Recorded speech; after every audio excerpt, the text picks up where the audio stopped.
So guys, আজকে তোমরা থাম্বনেইলেই বুঝে গেছো আমি তোমাদের কি করে বোঝাতে চেয়েছি। আজকে আমি তোমাদেরকে স্কেটের পাওয়ার ব্রেক কীভাবে মারতে হয় সেটা তোমাদের শেখাবো। প্রথমে তোমরা পা দুটো সোজা হয়ে দাঁড়িয়ে থাকবে, এরকম ভাবে যেরকম দাঁড়িয়ে আছে আমি সেরকম। তারপরে তোমার ডান পাটা 2-3 বার এরকম চাড়বে, চাড়ার পরে পেছনের দিকে রাখার চেষ্টা করবে।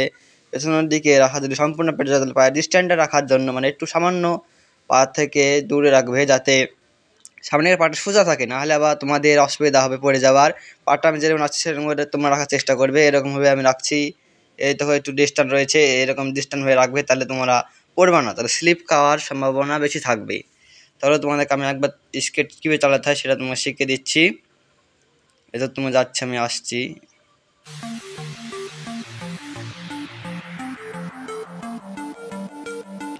আমি যেরকম আসছি সেরকমভাবে তোমরা মারার চেষ্টা করবে, তাহলে তোমরা পড়ার সম্ভাবনা খুব কম থাকবে।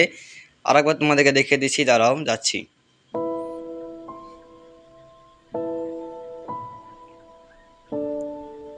গেলাম।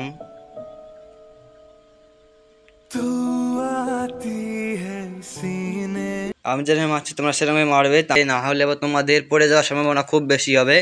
তোমরা প্রথম শিখতে পারবে না, আস্তে আস্তে তোমাদেরও অসুবিধা রইবে। তোমরা আমি যেরকম পা দিয়ে যাচ্ছি সেরকম তোমরা বেঁধে যাবে। আস্তে আস্তে তোমরা 2-3 বার মারার চেষ্টা করার পরে সম্পূর্ণ শিখে যাবে। আশা করছি তোমরা ভিডিওটা দেখে কিছু শিখতে পেরেছো।